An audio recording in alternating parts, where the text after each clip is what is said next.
I never doubted myself if I'm good. I knew, look, whatever I do, I put my mind to it, I'll get it. Because I believe in myself. That led me to the Lehman story, which I was at. The only reason I got into that job was because I was told that it's going to lead into potentially trading. And I got in, worked my ass off. Everyone was selling, whatever you're doing, keep doing it. And whatever's not working, learn that it's not work because it's taught you there's another way. You've learned that this way doesn't work. And that's just mindset. You reframe what you're doing, and it's a positive affirmation at the same time because you've turned failure into a new method of learning. I spent done all this effort, and this has just ruined me. Welcome to another episode of the Diaries of Success. I'm your host, Hajar Beyaz, and you are listening to one of the most interesting episodes. Today, I don't have a property guest. I have another type of guest. Before I tell you who my guest is, I just want to ask you a huge favor. Can you please subscribe to our channel because you need to receive a notification whenever we post. We post in every week. We're having amazing guests. These guests have been successful throughout. It's called the Diaries of Success. So we can only give you and, just host amazing, successful people. My guest today, I call him the Lamborghini guy. This guy worked with Rihanna. This guy has had many Lamborghinis.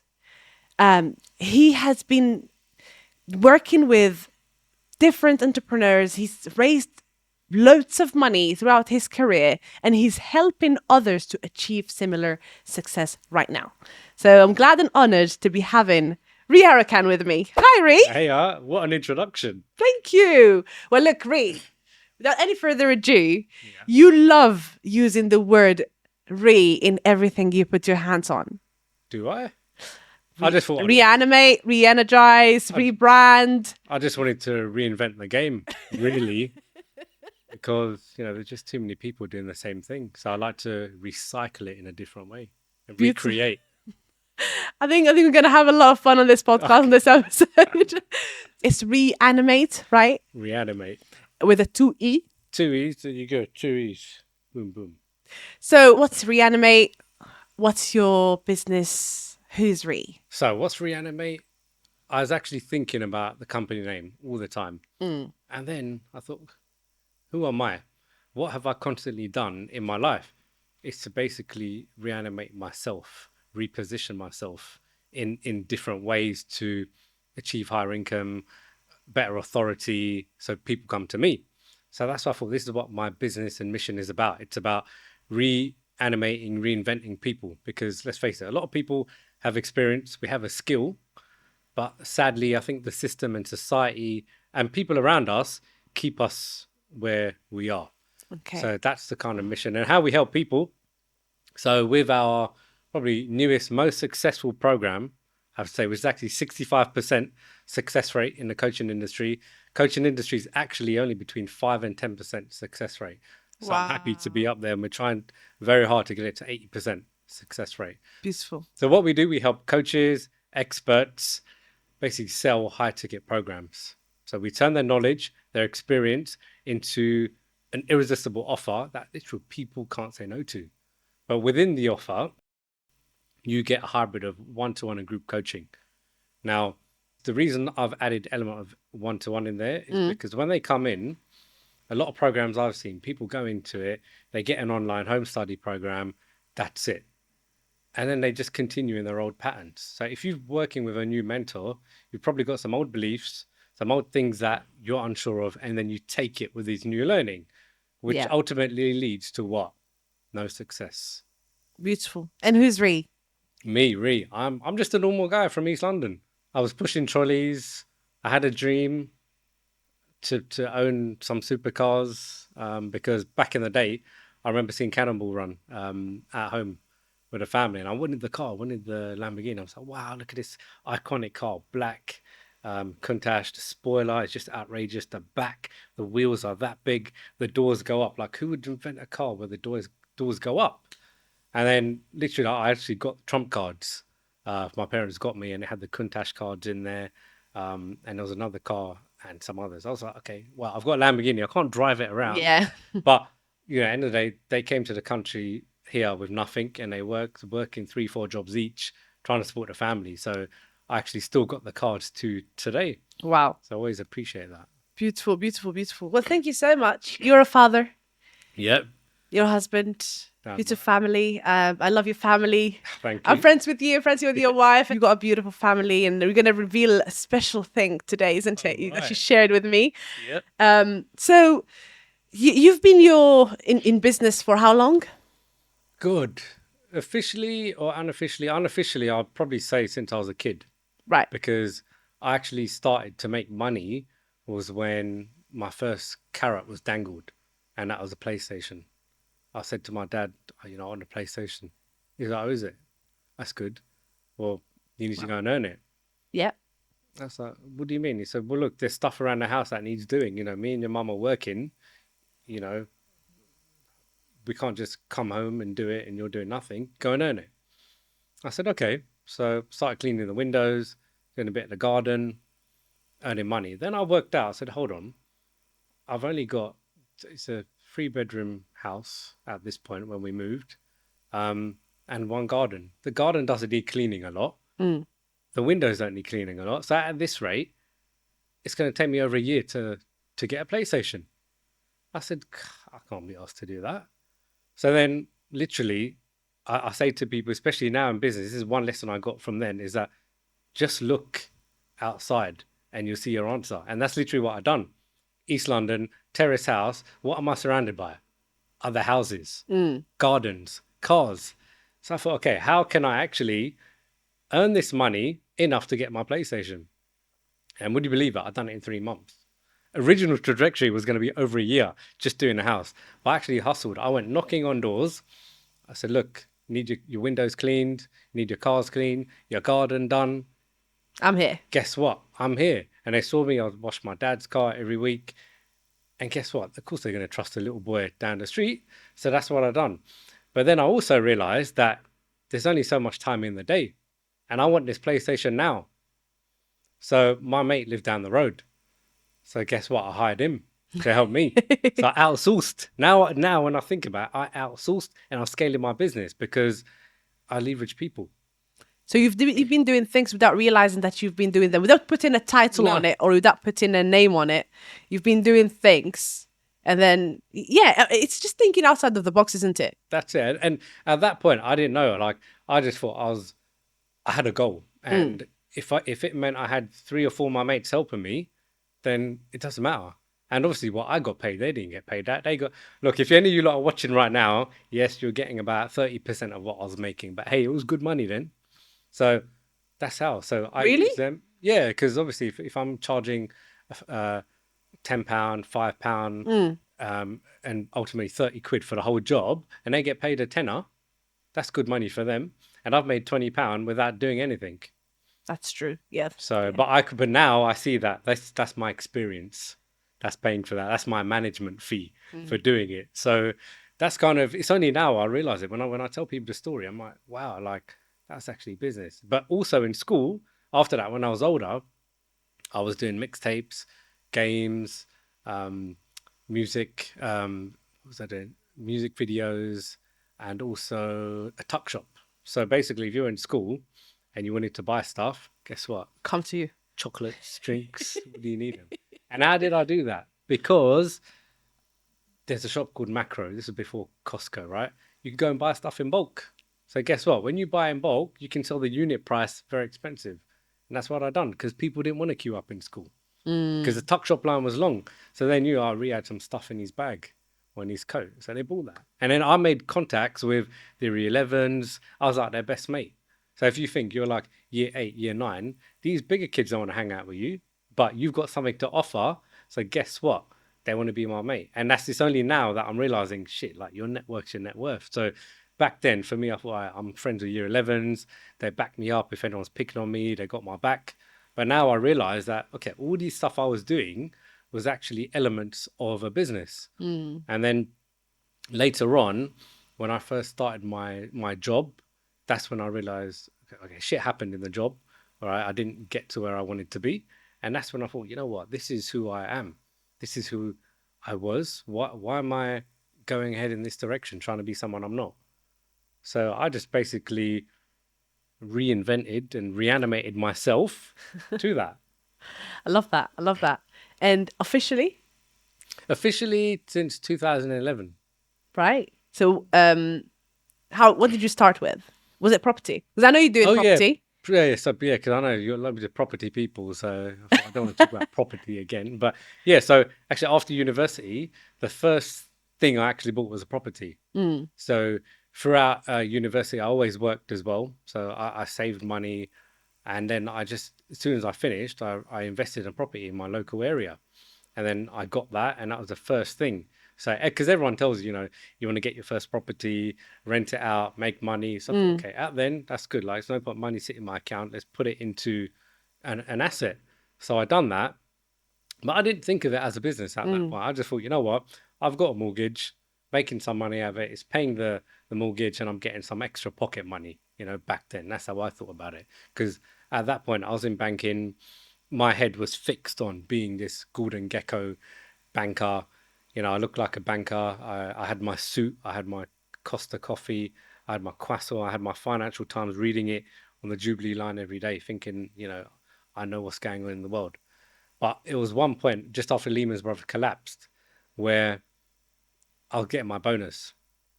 And then I realized that, hold on, this bonus signifies much more than pulling my pants down. It was a value that when I worked it out, I was worth 20 cents a day. Hold on. Before we get to the corporate Okay, yeah. world, 'cause I know you're from a corporate background, Yeah, right? yeah.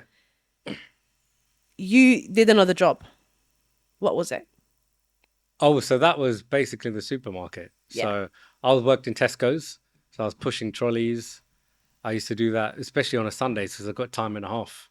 So back in them days, like now you won't get time and a half, but then imagine that pushing trolleys, time and a half. So I made sure I done it on Sundays, any overtime, any bit of extra shift I could get in the store, whether it's checkout, you know, the cheese, chickens. Actually, hot chickens. I used to munch the chickens. I can't lie.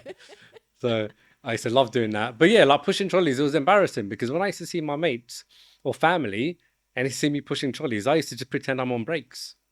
That I'm about to do my shopping.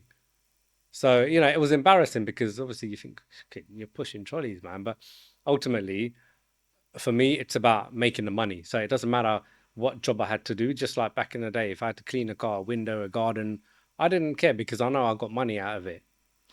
But you know, well, obviously we respect all jobs, Yeah. but don't you think that was a turning point that you said, I don't want this for my life?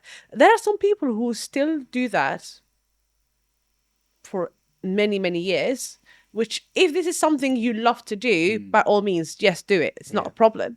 But for you wanted more than just that, right? Yeah. I mean, for me, the reason I'd done everything I can because I had a goal at the end, and that was to get a car.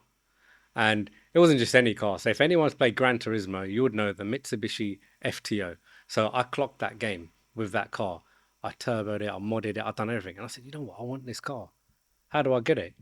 So when I looked at it, I was like, okay, wow, how am I going to get it? It's in Japan. I had to have to import it. I need to do all this stuff. But I know I didn't want one from this country that's been ragged. So I got one fresh import from Japan. Paid 7.5 grand for that back then. It's all money you saved from Yeah. bits and bots with Yeah. work. All the work I was doing because my goal was to get the car. Obviously, now looking at it, it's a bit silly to do that. But back then, my only goal was to get a car, clock the game because I'm a petrol head. I love cars all the time. So whether it's pushing trolleys, doing whatever I had to do, that was my goal to achieve that amount of money to do it. And I had that car. I had that for 4 years. I had it throughout my university time. I used to mod it. I used to race it. I actually became quarter mile champion racing that car with that actual car league. So Santa Pod, I broke the record 3 times in one day. And I just used to love it. I learned so much, like rebuilding my engines, tuning it up, engine mapping, tires, suspension, everything, you name it, I'd done to that car. And then lastly, when I realized I can win more competitions, I stuck an Evo engine in there, and everyone's like, "Oh, your car ain't gonna, it's not gonna survive. It's too powerful." I got a turbo the size of a football and stuck it on there, and we done the quarter mile in like just over 11 seconds. Oh, So if anyone knows about quarter mile on a front wheel drive car with a standard gearbox on an untuned car that I had to map on the dyno after I bodged jobbed a gearbox through some mated clutch to the engine, Yeah, that was some serious work, and we done it. And then HKS were getting involved because they're like, shit, this guy's got potential, and potentially we're going to get some sponsorship. But something happened on one of my shakedown runs. This was after we achieved the timings. Went to another track, Shakespeare County Raceway. My belt snapped, and the No engine went way. bang. And I was still in there, fire engine and everything. Had to come and pick up the car and get me out of the car. So this happened just because you tuned the car, or? Well, it was basically I had to qualify. I had a certain time limit to do it. So it was for like time attack. So anyone that knows about Japanese car racing, time attack series. So I had a specific time to do it because some of my parts came late.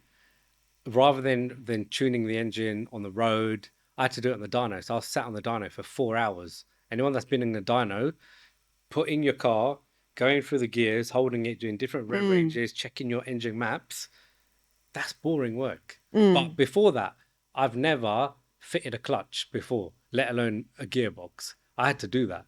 I remember I was in that workshop for 48 hours and we done it. And, we achieved so much. I was like, wow. When we got the time, everyone's like, shit, yeah, he's going to do it. HCS is going to sponsor him. They're going to cover everything. But then on the last shakedown run, because I knew I could get more than 11, better than 11, because what happened is I got a fast run. My terminal speed was 145 miles an hour. But what happened, the reason I reckon I was like, shit, I can do better, is because when I put my foot down and I launched, the actual dashboard came out. So you put it, you get on there, launch in a manual box, shoot it off, wheel spinning, and then the dashboard came out. So literally, I'm having to change gear, hold the dashboard, quickly change, hold the dashboard, and I'm thinking, how much seconds did I waste doing all of that? So of course, we're going to do better.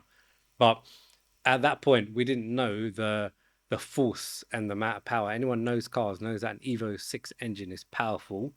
On that map, we were running about 550 horsepower, and that was on low boost. And the turbo could have done 1,000 horsepower all day long. The internals were forged internals, forged crank. We brought it to 2.3, titanium conrods, pistons. I think this is Fast and Furious talk. But we built the engine so we knew we could scale it. But what happened, what we didn't realize is that the cam belt wasn't strong enough. So that's what happened. All that power, all that boost, all that momentum, and the belt literally just came out.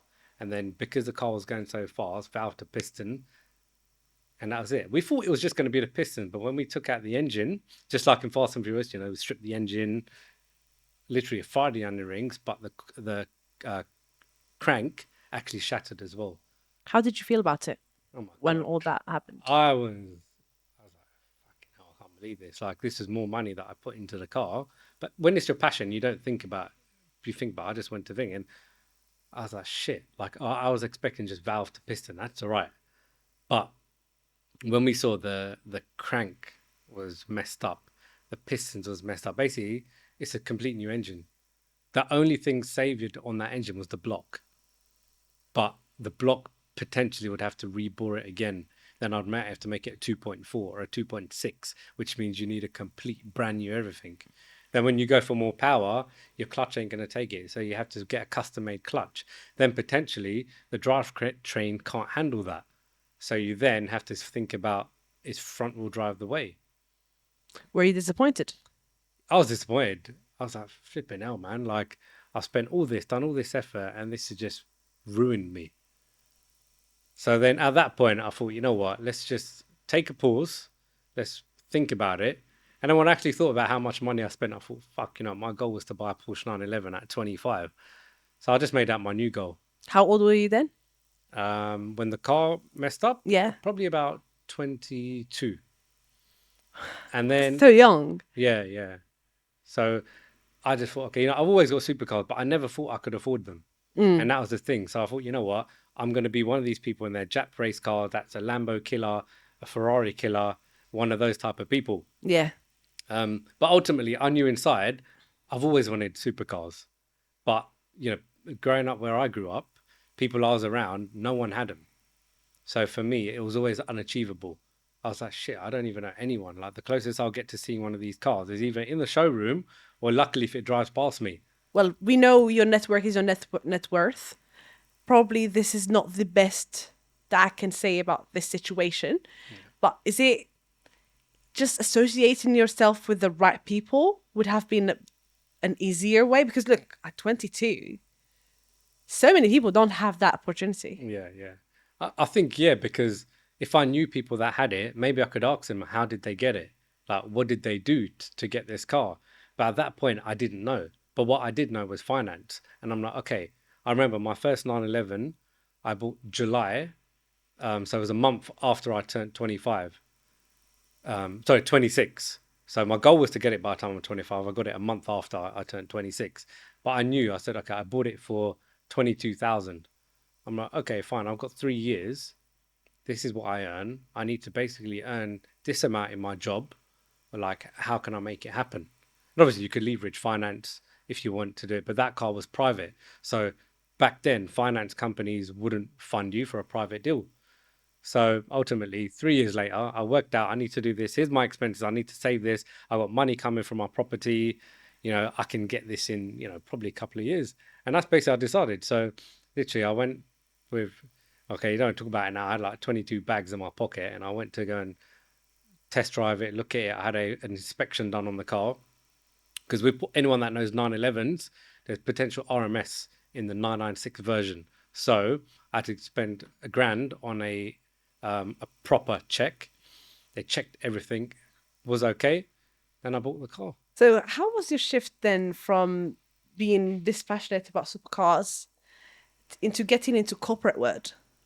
So I think after university, I done engineering and I was still a bit lost. I was like, okay, I've done engineering now. I've done motorsport engineering, but I'm already doing it anyway in my private life. I'm racing cars, I'm mapping cars, I'm getting funding, I'm making deals potentially with all these companies to help fund my hobby. And then obviously I only got a 2-2. I didn't get the best grade. And I got a job opportunity with Roush.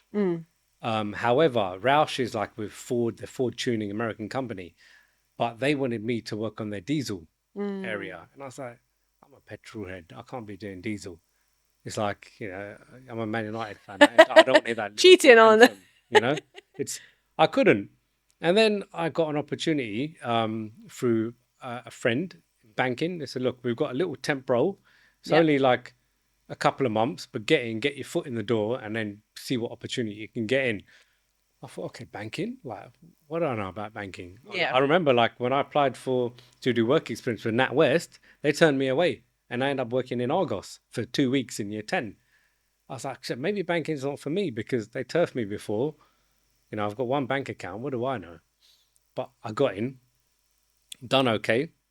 And then I was like, okay, well, what else can you do in banking? Everyone automatically thinks, oh, you want to get into trading, you want to get into sales. That's where the big money is made. So I just thought, okay, well, I'm here now. Let's make some opportunity. So that's kind of what I done. I managed to get different roles within the bank, get better pay rises. Then ultimately, that's how I got that job that led me to the Lehman story, which I was at. Yeah. And that's when, the only reason I got into that job was because I was told that it's going to lead into potentially trading. I'll be a junior on the desk, and that's when you make like if you're good, you make big money. And for me, I never doubted myself if I'm good. I knew, look, whatever I do, I put my mind to it, I'll get it.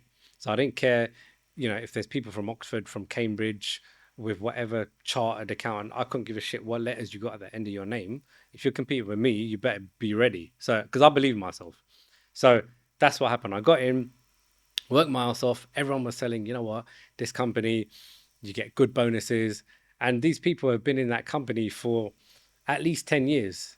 And that company, they've made 150 million pound profit in the credit crunch. So you remember subprime mortgage crisis, banks going down, HPOS going down. So imagine a small little Japanese capital market firm doing 150 million. So you can imagine how excited I was because there's like 100 staff in a company globally. And I thought, okay, cool. Money time. I thought I'm going to get paid. I'm going to do this. I was already thinking about what I'm going to spend my money on. Then I went in the room. There was a MD of New York, MD of Tokyo, glass room, 2 screens, just like you can see on the back. Oh yeah, thanks for your work. You've exceeded expectation. Through Lehman's Brothers, we know you've been working, and I was working constantly, like 16 hours a day, 8 months solid. I barely saw my friends, barely saw my family. I had no flipping dating life. In fact, I gained over a stone in weight Wow. as well. So for me, I didn't feel, I was the type of person that likes to train and look after myself. But then I just felt like a blob. So obviously I had no confidence to speak to women or anything like that. So I thought, fuck it, I'll make some money. I'll buy something to make me happy. But then when I got in there, I opened the envelope and I was like, okay, I said, is there a zero missing on this? And they're like, no, no, thank you for your work. You continue to work harder next year. There'll be opportunity. And I literally like kicked the chair in the room. And then it's a glass office, so everyone around me was looking. So you were meant to be receiving a bonus, and it just, how much was it? If you don't mind me sharing. $500 $500 for working your ass off. working my ass off. Working my ass so fat that I couldn't even fit into my trousers. That's what it Flipping is. hell. And then when I walked out, my manager's coming back trying to get me in. Oh, I'll try for you. I said, you know what, man? I said, you're full of shit. I said, because we got a small team. I've done everything. I'm doing stuff where I'm pricing deals that are making millions for this company. I said, I shouldn't even be doing that yet. But I said, I'm hungry to work to prove myself. I said, I'll prove myself. I said, I'm not asking for someone to give me 50K. But this is a joke, man. And I said, you are part of that. I said, because you manage me. So don't come and sit there and tell me you got my back, because you don't. Because while you're getting paid and the other person's getting paid, the assistant manager, just who I'll say now, which we found out they were having an affair. Yeah. And the whole company knew about it.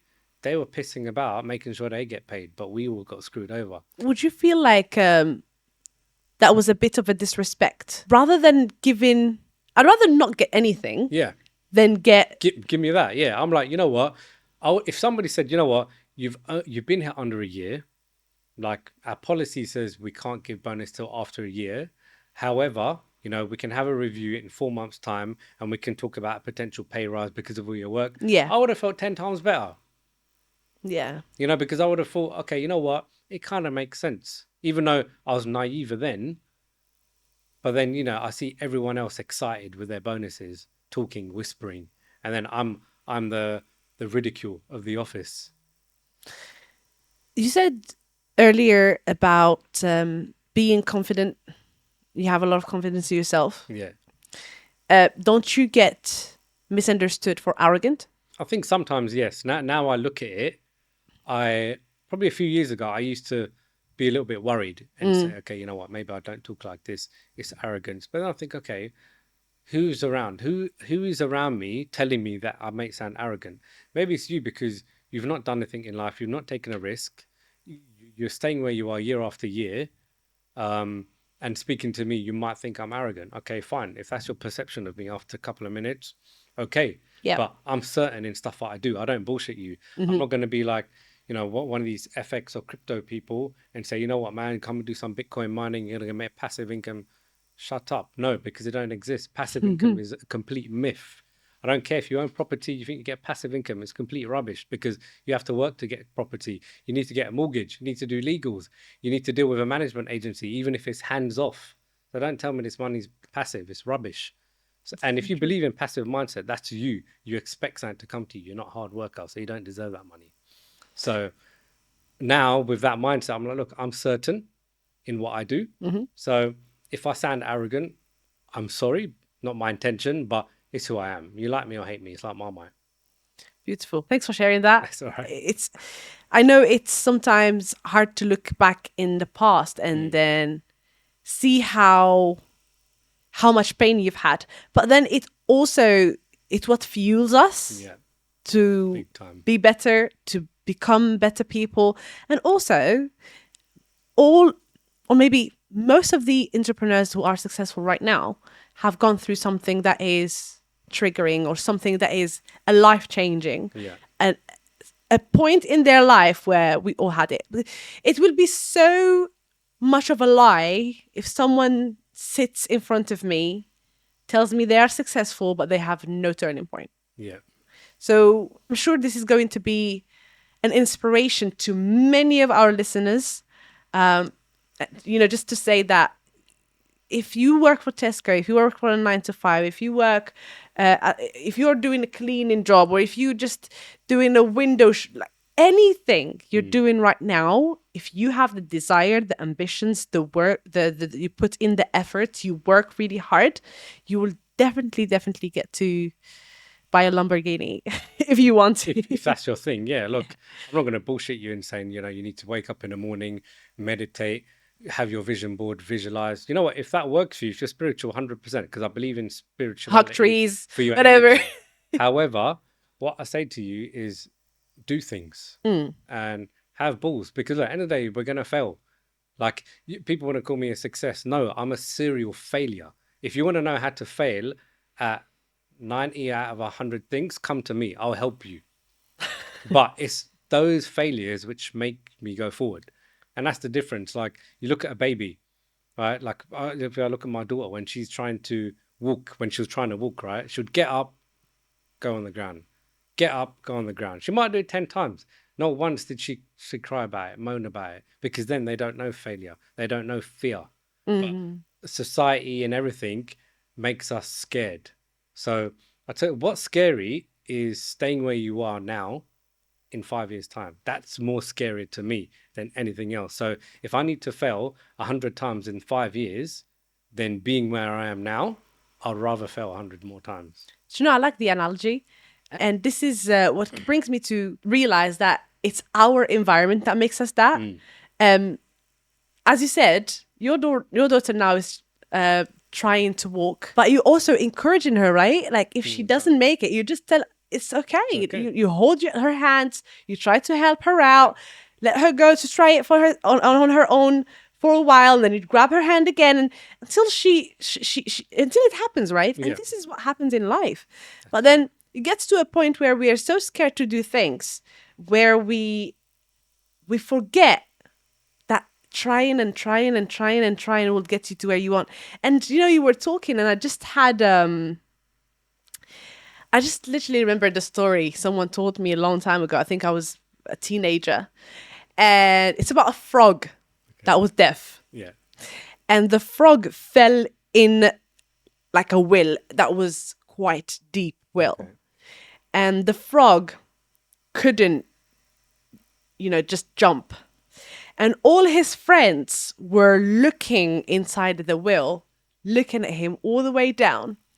And they were like, oh, you can't make it. You know, unfortunately, this is so deep. You know, it's unfortunately, we will have to go and leave you here. We don't want, they were really worried about him. But at the same time, they didn't think that he could do anything. But guess what? The frog was deaf. Oh, okay. And by looking at his friends, he was thinking that his friends were cheering him up. Yeah. So he was trying harder and harder and harder and harder until he actually jumped out of the well. Wow. And this is literally just an analogy of of how business works.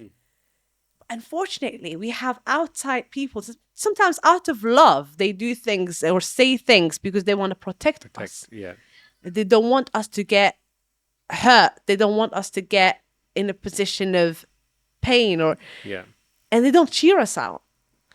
And so thank you for sharing that. It's beautiful. Thank you. So you're a dad, and you're expecting another baby. Yeah, but another one in a few months' time. So looking forward to that. There'll be a small age gap. Beautiful. And you hear, some people say, "Oh, get it out of the way," or I don't know, let the other one get older, and then you can help. So I think they'll grow to be friends, which is amazing. So for me, my wife, she's got 2 other sisters, so 3 of them, all within a year gap.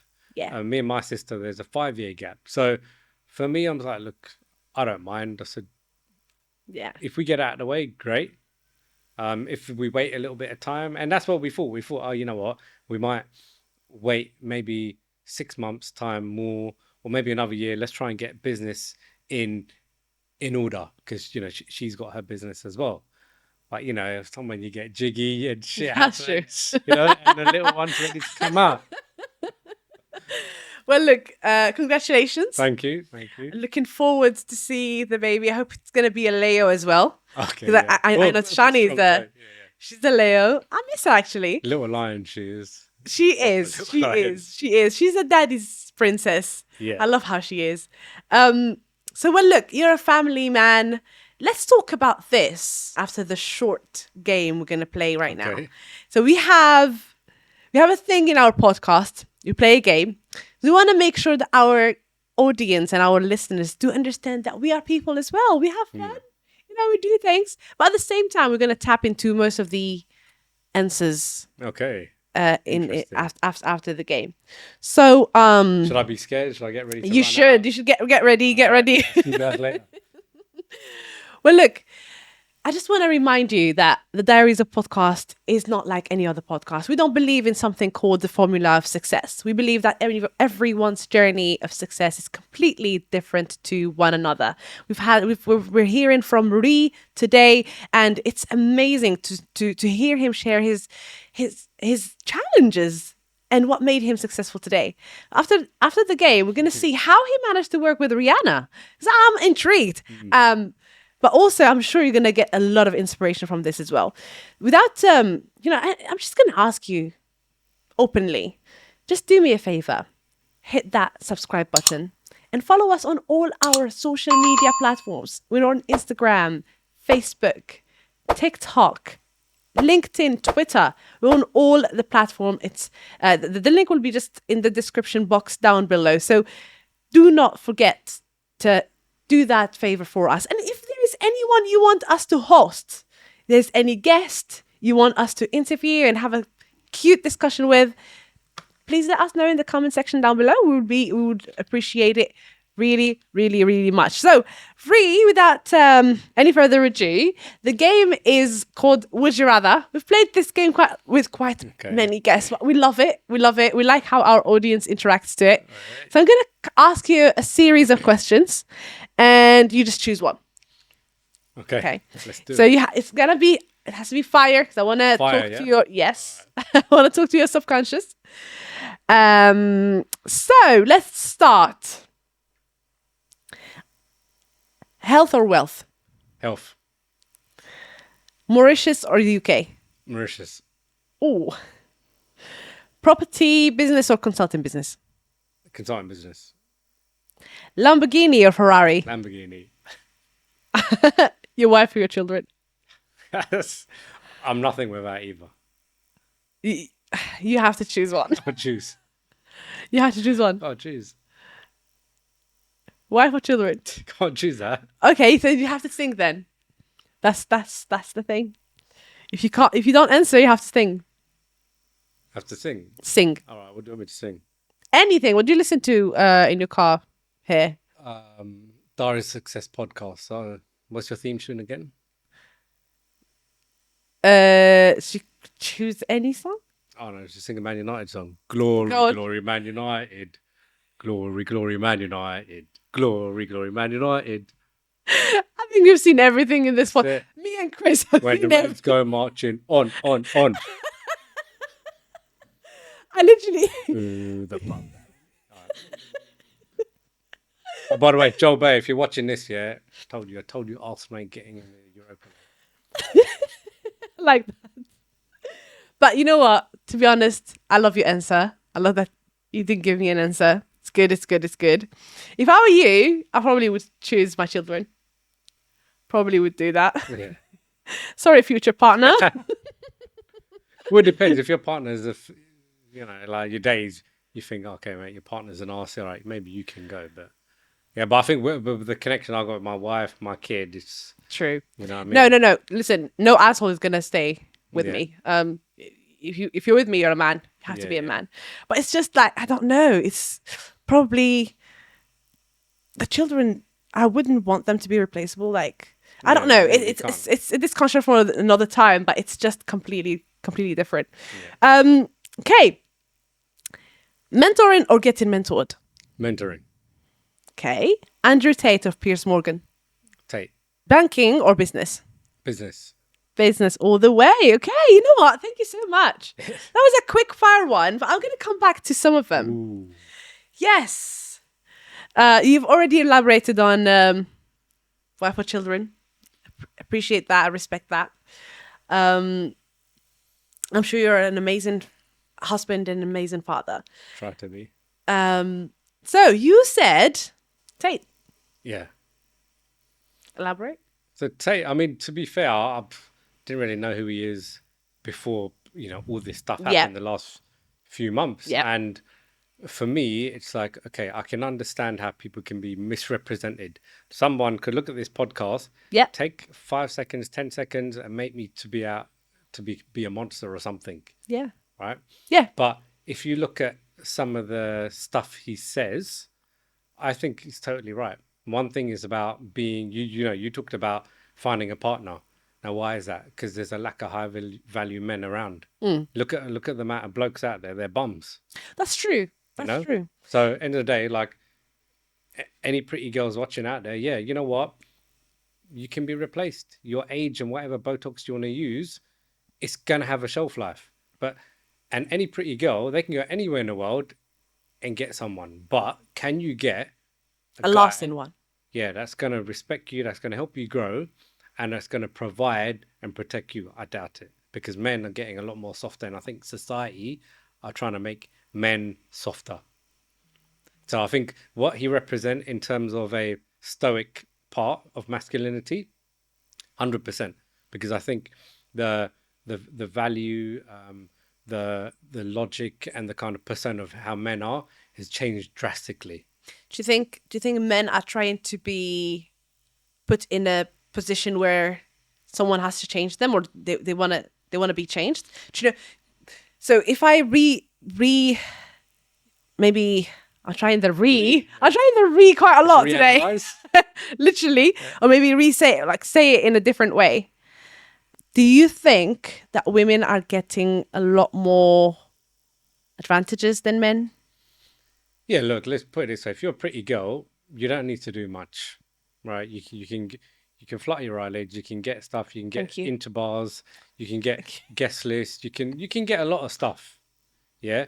And the not so pretty girl has to work harder. you. You have to do stuff. And look, I don't want to offend anyone, but put it this way. Like, I'm going to use an analogy that probably a lot of people won't like, but it's reality. Anyone that's been clubbing back in the day, or even now, I haven't been clubbing for years, so I don't know. But in my day, when you used to go raving, obviously the pretty girls, everyone's after them. But then towards the end of the night, the not so pretty girls are easy targets. So then they end up getting someone after them. Why? Because nobody's looking at them, no one's giving them attention. But then for the guy, it's like, you know what, man, I want to get some action anyway, so I might as well just go. Yeah. Yeah, and that's about as raw as I can be. And that's what happens, right? So the not so pretty girls might look at these girls and think, oh, look at them, they're stuck up, they're this. But I think, look, regardless how you look, it's not about that. It's about who you are, what you represent, and be okay with who you are. Because let's look at pretty girls now, right? And sometimes I get called fake, like people say, oh, I rented my cars, or I take pictures by cars, or fake guru, whatever you want to call it. Let me ask you one thing. My hair is real, my eyelashes are real, my lips are normal. Yeah, I got no Botox doing that to my face. So let's rewind that. If someone has to do that to be attracted, take that away. What's the real problem? The real problem is here and here. Fix that, because once you fix that, you're going to be more attracted to the right type of man than any of that, because that stuff is temporary, but this isn't. Yeah. The things in your head, the things in your heart can never be replaced. They can Exactly. never. I mean, I've got a daughter, right? The way I treat her, like, I'm the first love she's ever going to get from a man. The way she sees I treat her and her mum, that's going to be her standard. So any man that comes into her I life, love that. if he can't live up to what she's used to, guess what? They're not going to get looking. I love Simple that, as that. I So, love it. for all the women out there, maybe look, everyone has self-esteem issues. If you want to put stuff, you want to do fillers and all that, that's totally up to you. But have respect for you, who you represent. And if you haven't had that male role model or love in your life that you've seen, don't go looking for it with bloke after bloke, because you ain't going to get it. So why is now men perceived differently? I think men are more vilified. I think we are a bit more of the enemy. I think feminism and all this is grown out to shake stuff up. If you look at the traditional family, right, it's mum, dad, kid, mum, dad, a boy and a girl, traditional family values. But now I think slowly that family values is being broken up, because if you look at divorce rates now, it's higher than ever. Because why is that? Maybe because a woman wants a career, the men can't handle it. Okay, so for the man, look, if it was me, if if I was gonna be a stay-at-home dad and my wife is bringing all the money, I'm okay to say, you know what, I'm chilled. You go do the work. I'll Mm. be at home. I'll do the work. I'm okay with that. For me, it's not about an ego, but I understand as a man, you want to provide, you want to protect your family, and because as a man, if we're thinking of what Tate's saying, that's how a man has always been, a hunter, a provider. Go back to the caveman days. That's who we are on a cellular level. Forget whatever society's trying to do. Like if you're a bloke and you want to go and wear a skirt, it's okay nowadays. Mm. Yeah, but it's up to you what you feel and how you think you should be. So there is systems out there that's trying to vilify the man. It's trying to show that men are the enemy, but we're not. I think sometimes men just need to be listened to Treated, yeah. a bit more, because okay, you know what? I'm okay if a man's gonna cry. Right? It don't mean you're a pussy. It means you've got some emotion. So I'll rather speak to a bloke that's got in touch with their emotion a bit more than Yeah. someone that tries to put barriers. Now, look, you're speaking to someone that always has barriers. I always have the same face in all of my pictures, you know. So you're speaking to someone, but that's who I am. But I'm not afraid to show my emotion or be real. Like I'm sure you can hear on the podcast. I don't need to bullshit people. I just say how I feel because I'm okay with it. I love that. I love that. And I feel the same. I think nowadays, the way women are being treated versus the men is a little bit not fair Mm. or not just. You've had an experience like that, isn't it? Yeah. Can you tell me a little bit more about it?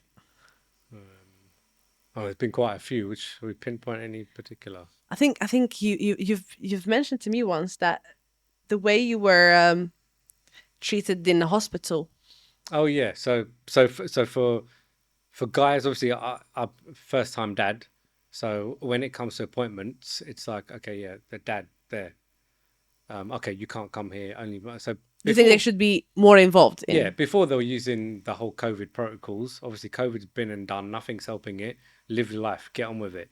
But stop using that protocol as a way to keep the men out. Like, look, there's a lot of dads out there. They want to come to every scan, every appointment. They want to see. Because I'll tell you what, for a bloke's perspective, I won't speak for every man out there, but when you find out your missus is pregnant, okay, you see the test, great. You see the body start to change, but until you see that scan, it doesn't hit home because you've seen it and you can compute in your head, Mm. wow, there's an actual living thing being grown in you, and that's when the shit hits the fan. So, but those 12 weeks, there's still appointments. There's appointment to hear heartbeats, to hear sounds, to hear a lot of stuff, but I don't think that we're being fairly given access. And then I don't think there's given support either. I think if you want to talk about the system out there, if I wasn't who I am and I want to research, I want to learn and always invest in my knowledge, there's a lot of people out there that won't do that, but they Mm. want to be told by, say, like the NHS or some kind of forum, this is what to do. I don't think there's any support for men. I think men are clueless, they're scared, especially just holding a baby, right? A lot of blokes are scared to hold a newborn, right? So I think there needs to be something for men to help them, let them understand what it's like, let them understand that, you know what, a woman's going through this, her body's going to change, her hormones are going to change, but this is due to X, Y, and Z, because that's how our brains work, right? We want to fix stuff Yeah. together. So if men understand that, guess what? They're probably going to be more understanding. They're going to be more caring. Their wife, girlfriend, partner might have a better pregnancy and they might build a connection with the baby. Now, like me, I spoke to my Mrs. Belly all the time. I remember one specific time we were driving, I put my foot down and she's like, oh, but it's too fast. I touched her belly. I said, did you like that? Safe. And then baby kicked. And Ah. now all the time she's doing safe to me. So you know what? If you want to talk about a connection, do it. There's nothing silly about talking to a belly, and there's something living. Like babies, they'll feel sound, frequency. So do it. But does anyone in that process tell you? No. So I think there should be a system for men. Maybe there is, and I haven't seen it. If I'm wrong, somebody please tell me. I'd like to be proven wrong. But from my experience, I've had nothing, no support. And then when there's been after support of when the baby's here, the man's just not even acknowledged. It's like a simple thing. A midwife comes to do the milk. Why are you not asking me? So if your partner has had a C-section or something and she can't move for a couple of weeks, who do you think is going to be doing milk if your wife ain't breastfeeding? So acknowledge the man, make them feel part of it. Yeah, I love that. That's the message to the whole NHS and all the systems out To there. everyone, all the systems. Let the men be involved more with their missus. Because we're just because we've done it, we've got some sperm out. That's it. That's not the end of our journey, because that journey begins then. Because as a man, you want to build. You like, there's some people out there, they know there's a system in place in the country. You can get benefits, you can get loads of stuff and get paid anyway. And I know some people have kids just for that. Yeah. That ain't a business strategy. Yeah. But it's, for me, it's like, let the man understand, because we want to understand. We want the support, because in our heads, we're thinking of shit. Maybe I'm earning $2,000 a month, right? How much is a baby going to cost? All this extra food, all this extra stuff, classes, nursery, for example. There's a lot of stuff. So let us, have support, because we're thinking, how can we support it anyway? Yeah. There's a lot of disruptions. I love this. I'm really liking the fact that we're putting the light on a lot of things that are sometimes taboo. Yeah. So thank you. I just you said mentoring rather than being mentored. Yeah.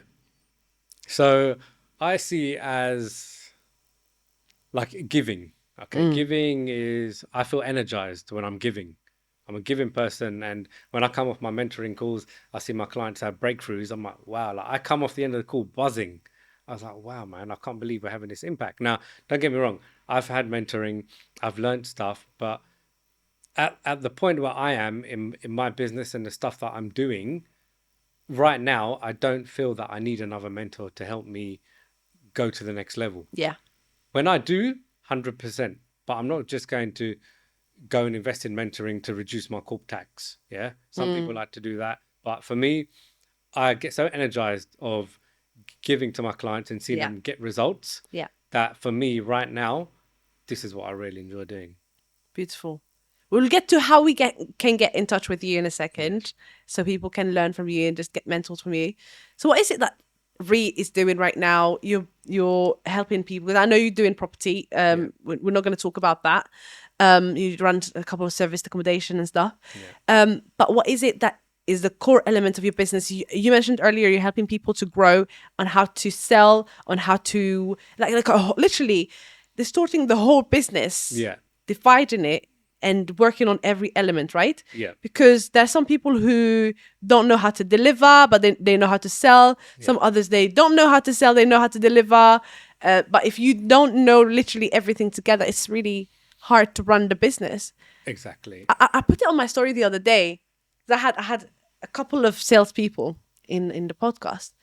And I said to people, like, if you don't know how to sell, you're not running a business. Yeah. So what's your view on that? So for me, sales is something I always hated. I always had a bad experience with it. I thought it was sleazy. But then I kind of changed my mindset that, okay, it's not even about serving. It's about goal-orientated belief transfer. So at the end of the day, you've got a prospect. They're going to come to you. They're going to book a call, send a DM with some kind of barrier that they can't do something, right? Then you've got salesperson who's me, or now it's my team, and we're here.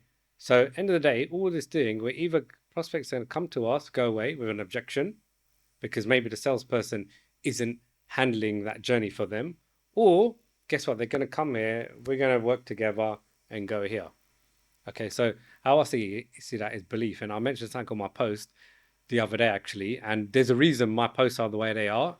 My mastermind clients know that, but I'm going to tell you guys right now that it's called the attention seeker, and it's about using great hooks, disrupting the environment to get attention. Because when you get attention, you get eyeballs. When you get eyeballs, guess what?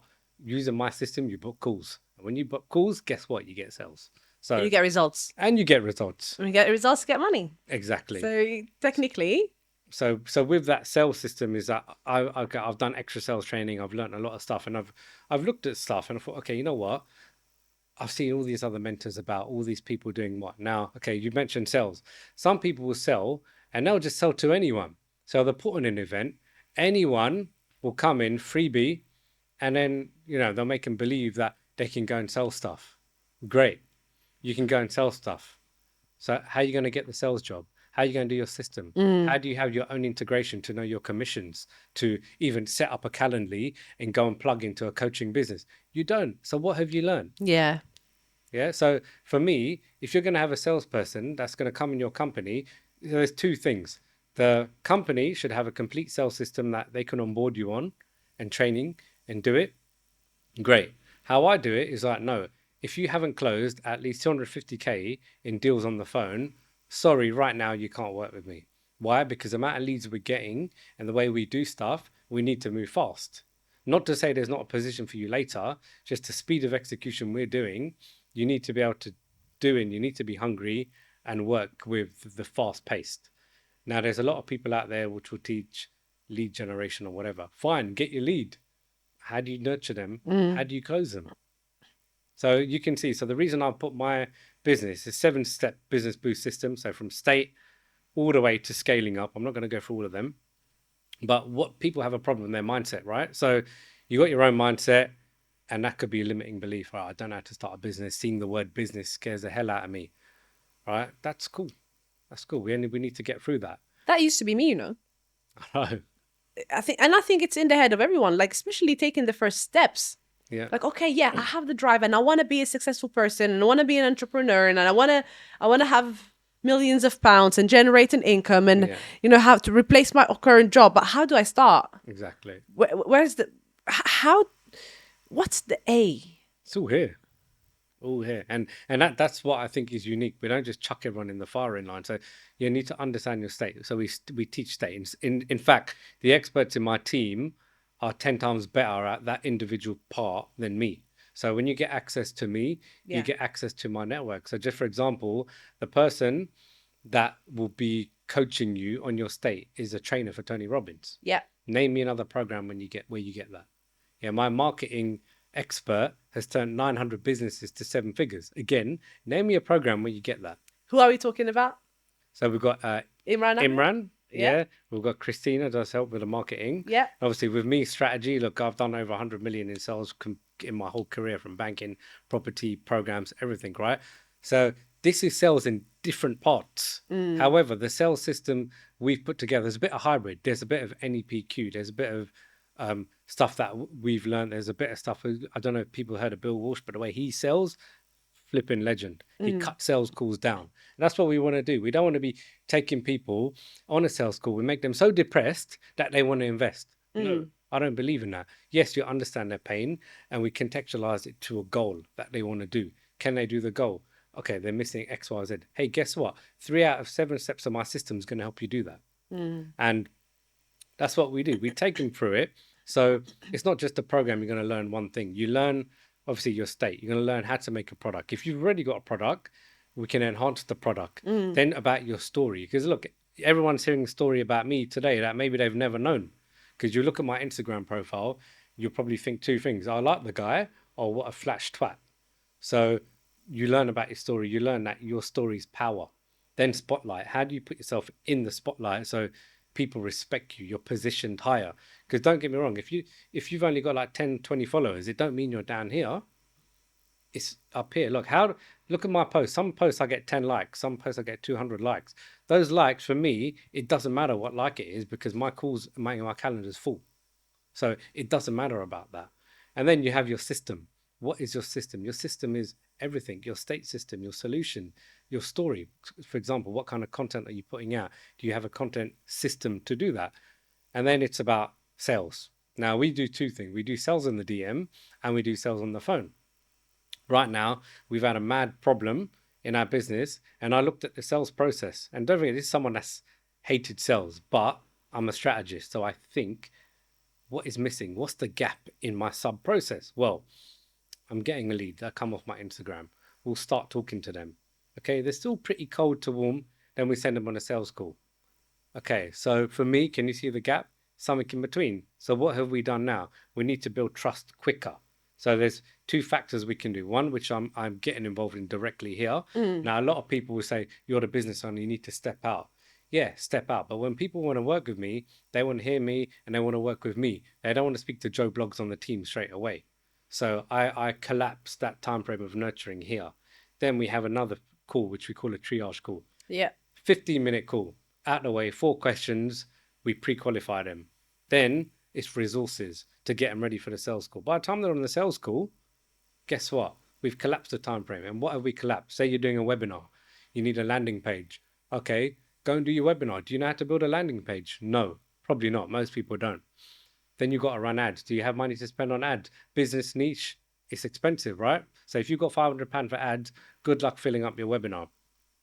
Then you need to have an email sequence. Then you need to make sure people turn up to your webinar. Then you need to make sure people actually stay to the end. Then you have to get them on a call or something, or you're going to sell them some low bullshitty offer that they're not going to do anyway. You know that, we know that. They're not going to do your £50 product, right? It don't mean nothing to them. And then at the end, if you sell to them, they'll come in your program. They might do well, but that depends on your delivery, or are you just another number for them? And that's what I see. There's a lot of companies, these leads are just another number. Go and show me your success results. Go and show me your percentage. Go and show me your percentage of people that come to your calls and the results they get.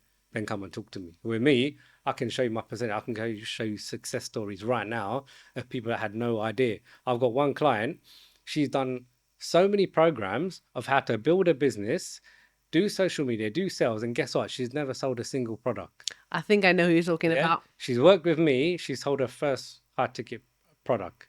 So how do you think that makes me feel? This is why when you said, I don't know if we'll get to the question of mentoring, for me, that's more powerful than anything I've ever done in banking, any quarter of a mile race, anything. Because And I think you get also inspired to a point where even when you're mentoring, you getting mentored at the same time, like on the level that there are things that you're gonna realize. You're like, oh my god, like I'm learning. Yeah, that's it. And that's it. It's like in my onboarding process for my business, I have a questionnaire to find out how people are, how do they react? What's your kind of mentoring style? What do you like? I have a scale of 1 to 10 where it's like, I'll be your best mate. I'll give you a cuddle. I'll give you a cup of tea. I'll give you a slap when you need it. Yeah, or I'll be like Andrew Tate, fucking die, just fucking die. That's what he says. For me, it's like, look, I'll meet you in the middle, but I do what your energy tells me.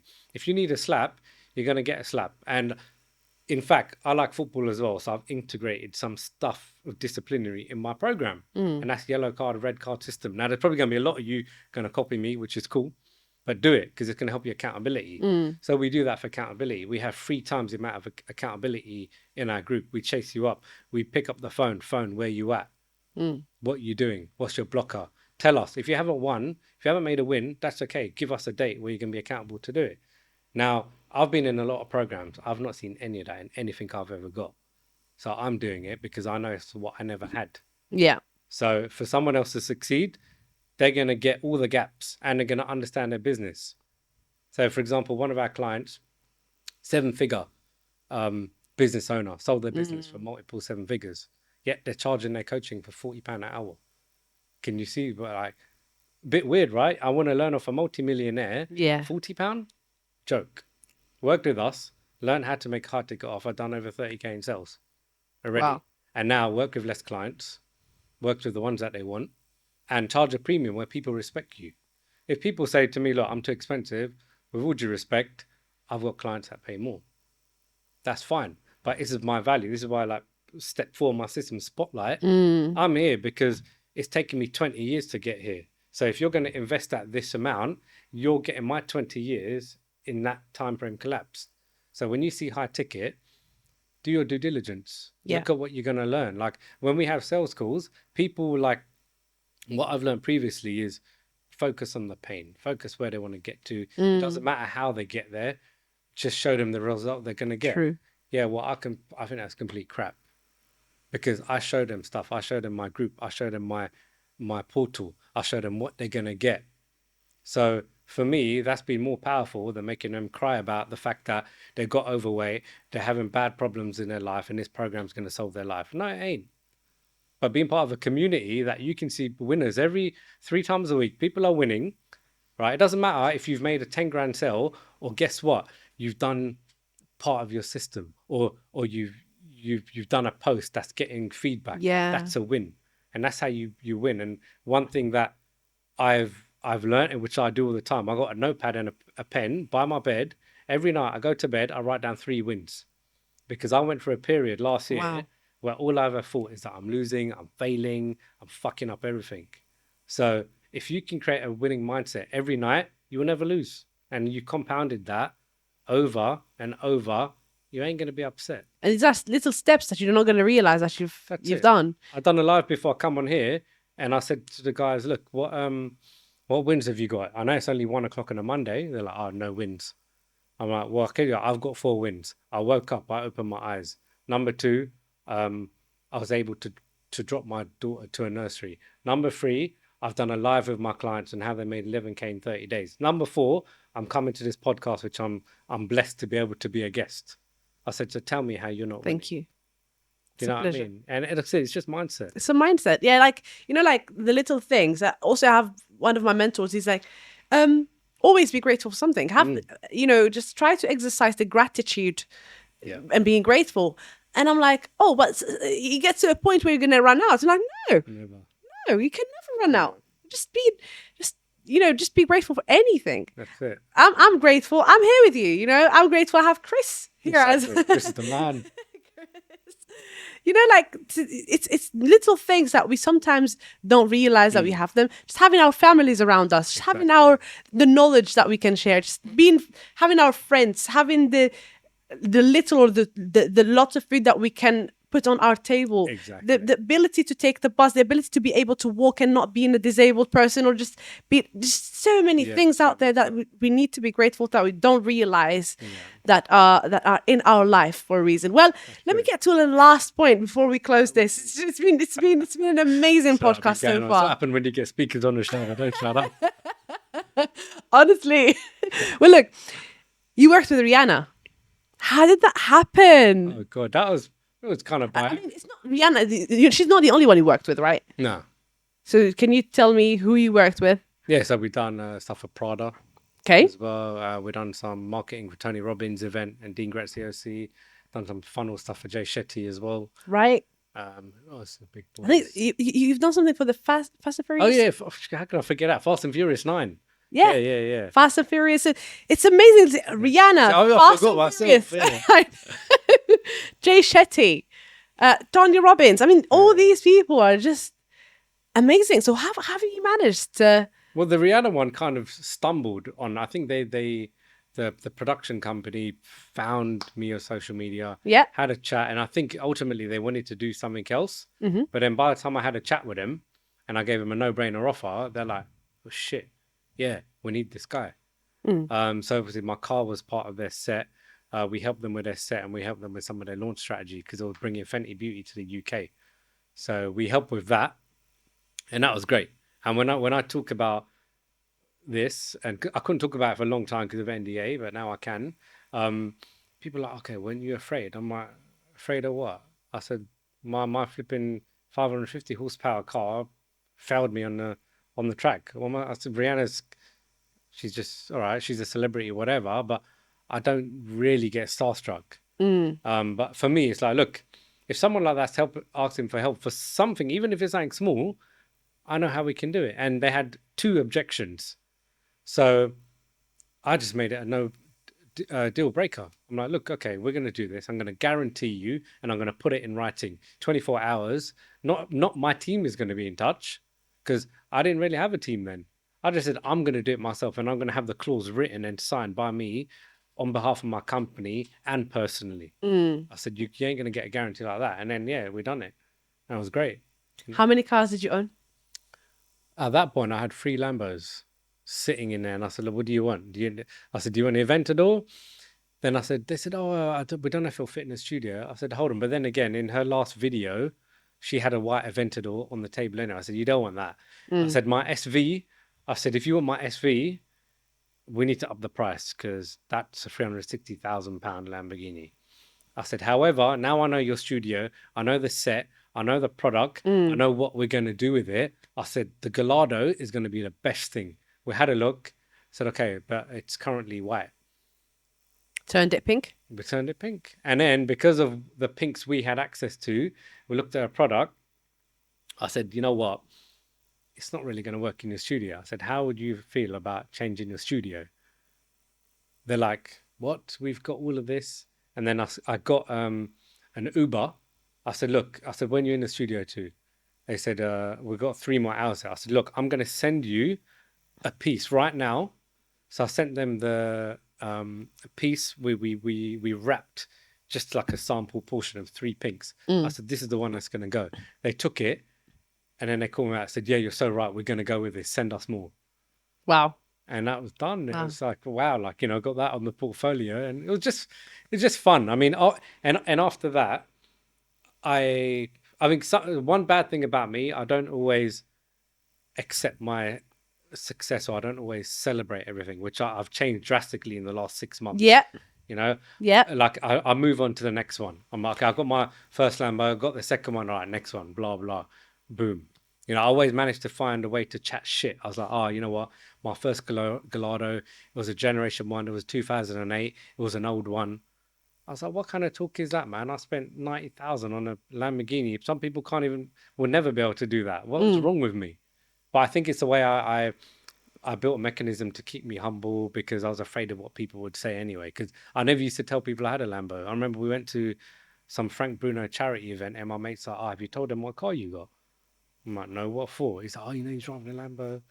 I was like, fuck's sake, why do you have to tell people that? Yeah, I you feel want like people. a dick. Yeah, you want people to know you and love you for who you are. Yeah. Rather than, yes, because you love the cars, you're not gonna. It's not me, innit? You know? Yeah. I mean, if I was a transformer, obviously I'll transform into an Aventador SV because it's fast, it don't take shit, it flipping goes around corners.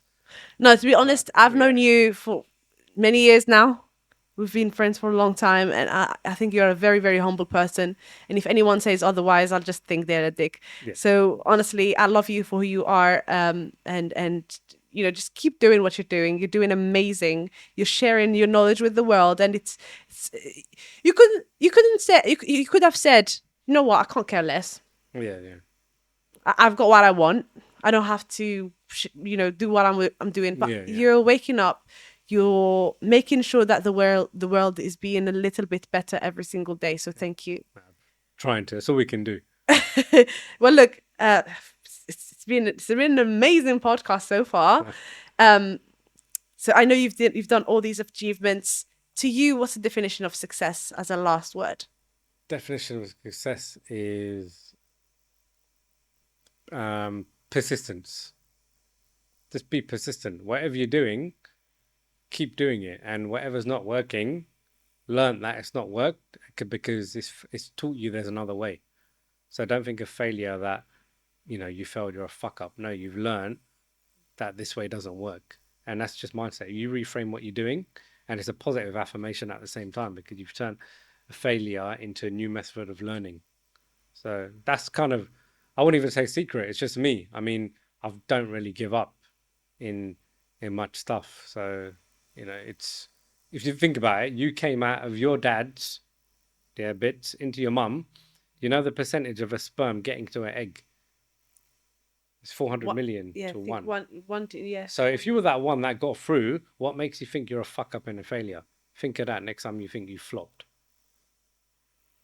That was a powerful statement right there. Yeah. So on this note, I'm going to wrap up. But before we do that, how do we get in touch with you, Ree? Also, go on my Instagram, so it's B16Ree. There's no other account. In fact, there's been about so many fake accounts this week. It's B16Ree. That's it. There's no underscores, nothing else. Yeah, it's the one I follow. It's the one I follow. Reanimate, so ReeAnimate. That's my website.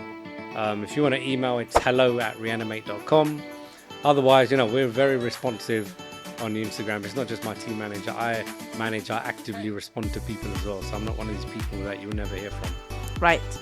We're going to put in the description box down below for anyone who's listening to us through the podcast platforms. It's B16 Ree with a double E, yeah, with Yeah. 2 E's at the end.